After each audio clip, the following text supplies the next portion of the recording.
नमस्कार दोस्तों, 5 राज्यों के चुनाव से पहले ईवीएम की बजाय बैलेट पेपर से चुनाव कराने को लेकर सुप्रीम कोर्ट से बड़ी खबर सामने आई है। इसी के साथ ही सुप्रीम कोर्ट ने चुनाव आयोग और केंद्र सरकार को नोटिस थमा दिया है, जहां पार्टियां चुनाव जीतने के लिए ज्यादा वादे करती हैं, मुफ्त उपहार बांटती हैं, उनके चुनाव चिन्ह जब्त किए जाए, दलों के पंजीयन भी रद्द किए जाएं। सुप्रीम कोर्ट ने बड़ा आदेश देते हुए मोदी सरकार को नोटिस जारी कर दिया। हालांकि ईवीएम के बजाय बैलेट पेपर से चुनाव कराने की मांग को लेकर सुप्रीम कोर्ट ने क्या कहा है, आपको उसके बारे में पूरी जानकारी देंगे। लेकिन आपको क्या लगता है, क्या हमारे देश में होने वाले सभी चुनाव ईवीएम की बजाय बैलेट पेपर से कराया जाना चाहिए या फिर नहीं? जैसा कि लगातार राजनीतिक पार्टियां यह मांग करती आई हैं और कई बार सुप्रीम कोर्ट से भी यह मांग की गई है। आप अपनी राय कमेंट बॉक्स में जरूर दें। साथ ही इस वीडियो पर एक लाइक जरूर करें, क्योंकि आपका एक लाइक ही हमारे मनोबल को बढ़ाता है। साथ ही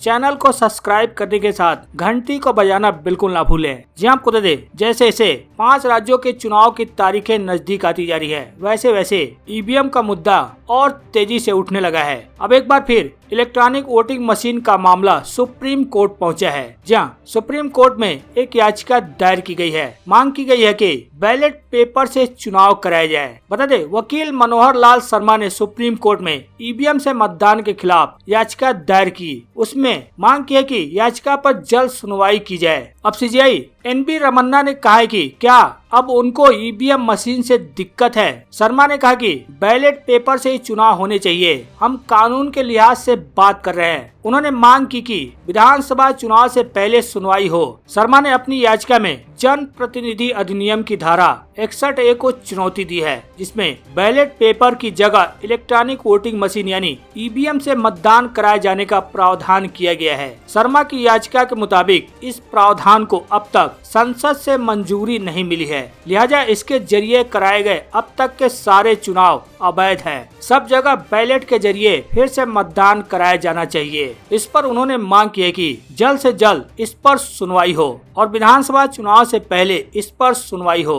हालांकि इस पर आगे सुप्रीम कोर्ट क्या करता है वो देखने वाली बात होगी। हालांकि अब सुप्रीम कोर्ट ने मुफ्त उपहारों यानी चुनाव में जो मुफ्त उपहार बांटे जाते हैं उसको लेकर कड़ा रुख अख्तियार करते हुए चुनाव चिन्ह जब्त करने और दलों के पंजीयन को रद्द करने की बात कही है और साथ ही केंद्र सरकार और चुनाव आयोग को इस मामले में नोटिस जारी कर दिया। बता दें, राजनीतिक दलों की ओर से वोटर्स को मुफ्त उपहारों के वादे को लेकर आज सुप्रीम कोर्ट में सुनवाई हुई है। इस पर सुप्रीम कोर्ट के सीजेआई ने चिंता जताते हुए सीजेआई एनबी रमन्ना ने कहा कि निसंदेह यह एक गंभीर मुद्दा है। उनका कहना है कि सुप्रीम कोर्ट पहले भी कई बार इन मुद्दों पर कह चुका है कि एक खेल का मैदान नहीं है, पार्टियां चुनाव जीतने के लिए और ज्यादा वादे करती हैं। सुप्रीम कोर्ट ने चिंता जाहिर करते हुए कहा कि अपने सीमित दायरे में हमने दिशा निर्देश तैयार करने के लिए कहा था। हमारे निर्देशों के बाद चुनाव आयोग ने पार्टियों के साथ सिर्फ एक बैठक की है। उन्होंने राजनीतिक दलों से विचार मांगे थे,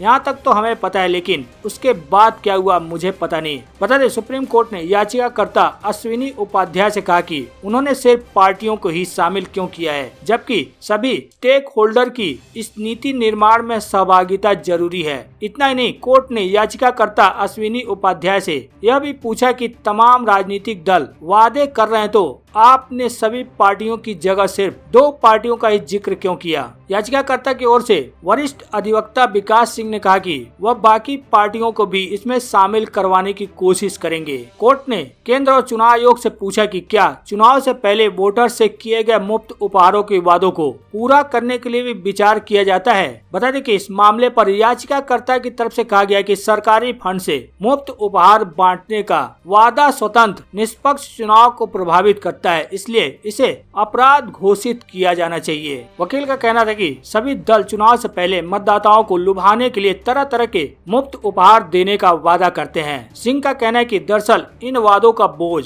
आम आदमी को ही उठाना पड़ता है। उन्होंने यह भी कहा कि कुछ राज्य पहले से ही भारी कर्ज में हैं, लिहाजा राजनीतिक दलों द्वारा इस तरह के वादों पर लगाम लगाना बहुत ही जरूरी है। उनका कहना है कि हर चुनाव में किसान की कर्ज माफी तो हर चुनाव में बड़ा चुनावी आकर्षण गड़सड़ रहा है। अब याचिका में राजनीतिक दलों के ऐसे फैसले को संविधान के कई अनुच्छेद द्वारा उसमें उल्लंघन बताया गया है। याचिका में चुनाव आयोग को ऐसे राजनीतिक दलों का चुनाव चिन्ह को जब्त करने और पंजीकरण रद्द करने का भी निर्देश देने की मांग की गई है, जिन्होंने सार्वजनिक तौर से धन से तर्कहीन मुफ्त उपहार वितरित करने का वादा किया था। अब इसी पर सुनवाई करते हुए सुप्रीम कोर्ट ने केंद्र सरकार के साथ साथ चुनाव आयोग को भी नोटिस जारी किया है। वहीं आपको बता दें, लगातार उत्तर प्रदेश में भगदड़ मचने के बाद भारतीय जनता पार्टी को एक बार फिर भगदड़ मचने का डर सताने लगा है। जिस तरह से 3 कैबिनेट मंत्री और 12-13 विधायक पार्टी छोड़कर कोई समाजवादी पार्टी तो कोई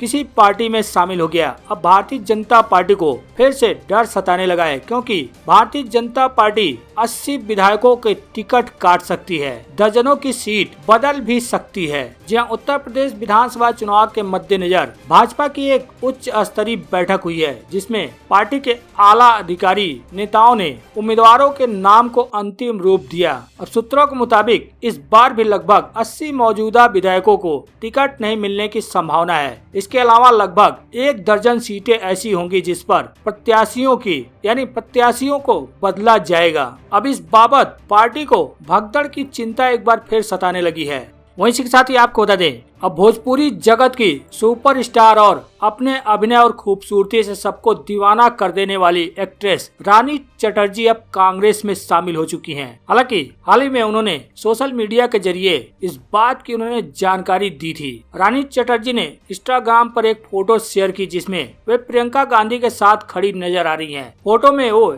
आपको मुस्कुराती हुई नजर आ रही हैं और अपने इस नए सफर को लेकर काफी खुश भी लग रही हैं। प्रियंका गांधी से मुलाकात के साथ ही उन्होंने कांग्रेस के कैंपेन लड़की हूँ लड़ सकती हूँ का प्रमोशन भी किया है। उन्होंने अपने इंस्टाग्राम आईडी पर फोटो शेयर करते हुए लिखा कि एक और लड़की लड़ने के लिए तैयार है। प्रियंका जी के अभियान लड़की हूँ लड़ सकती है के साथ जुड़कर मैं एक नया अध्याय शुरू कर रही हूँ। आज प्रियंका गांधी जी से दिल्ली में मुलाकात हुई, साथ में मुंबई कांग्रेस के युवा नेता मेरे मित्र सूरज सिंह ठाकुर भी साथ में रहे। हालांकि रानी चटर्जी ने इस खबर को जैसे ही सोशल मीडिया पर शेयर किया, लोगों ने उन्हें बधाइयां देनी शुरू कर दी। अब एक्ट्रेस के इस नए सफर के लिए सभी फैंस उनके सपोर्ट में भी खड़े हो गए। सिर्फ फैंस ही नहीं, कई सेलेब्स ने भी रानी चटर्जी को बधाई दी। बता दे, रानी चटर्जी भोजपुरी सिनेमा का पॉपुलर चेहरा है। उत्तर प्रदेश और बिहार में उनकी तगड़ी फैन फॉलोइंग भी है। ऐसे में बेशक कांग्रेस पार्टी उत्तर प्रदेश के चुनाव में थोड़ा कमजोर नजर आ रही है, लेकिन रानी चटर्जी का साथ मिलने से पार्टी को काफी फायदा हो सकता है। हालांकि उत्तर प्रदेश विधानसभा चुनाव में जिस तरह से समाजवादी पार्टी और भारतीय जनता पार्टी के बीच कांटे का मुकाबला देखने को मिल सकता है, या यूं कहे कि कांटे का मुकाबला भाजपा और समाजवादी पार्टी के बीच ही होगा। उसमें कांग्रेस पार्टी और बहुजन समाजवादी पार्टी और अन्य पार्टियां काफी दूर नजर आएंगी।